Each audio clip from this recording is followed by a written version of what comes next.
Democratic peace theory is a theory which posits that democracies are hesitant to engage in armed conflict with other identified democracies.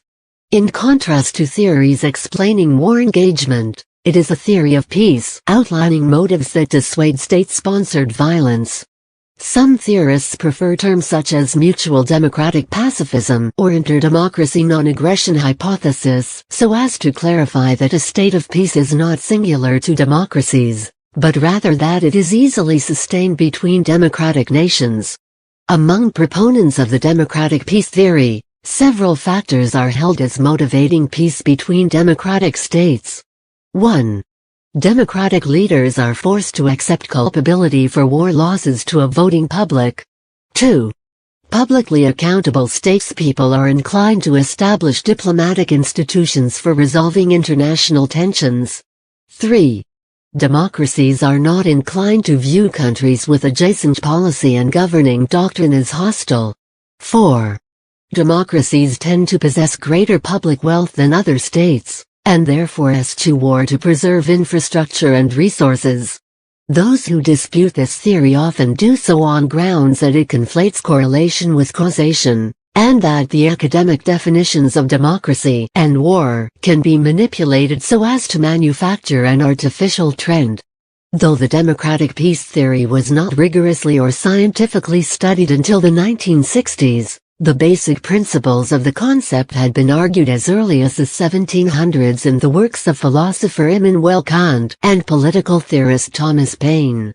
Kant foreshadowed the theory in his essay Perpetual Peace, a philosophical sketch written in 1795, although he thought that a world with only constitutional republics was only one of several necessary conditions for a perpetual peace.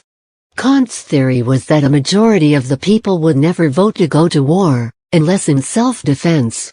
Therefore, if all nations were republics, it would end war, because there would be no aggressors. In earlier but less cited works, Thomas Paine made similar or stronger claims about the peaceful nature of republics. Paine wrote in Common Sense in 1776, "The republics of Europe are all, and we may say always, in peace." Paine argued that kings would go to war out of pride in situations where republics would not. French historian and social scientist Alexis de Tocqueville also argued, in Democracy in America, 1835 to 1840, that democratic nations were less likely to wage war. Dean Babst, a criminologist, was the first to do statistical research on this topic. His academic paper supporting the theory was published in 1964 in Wisconsin Sociologist. He published a slightly more popularized version, in 1972, in the trade journal Industrial Research. Both versions initially received little attention.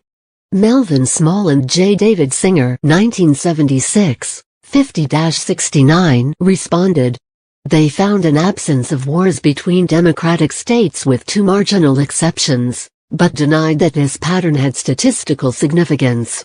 This paper was published in the Jerusalem Journal of International Relations, which finally brought more widespread attention to the theory, and started the academic debate. A 1983 paper by political scientist Michael W. Doyle contributed further to popularizing the theory.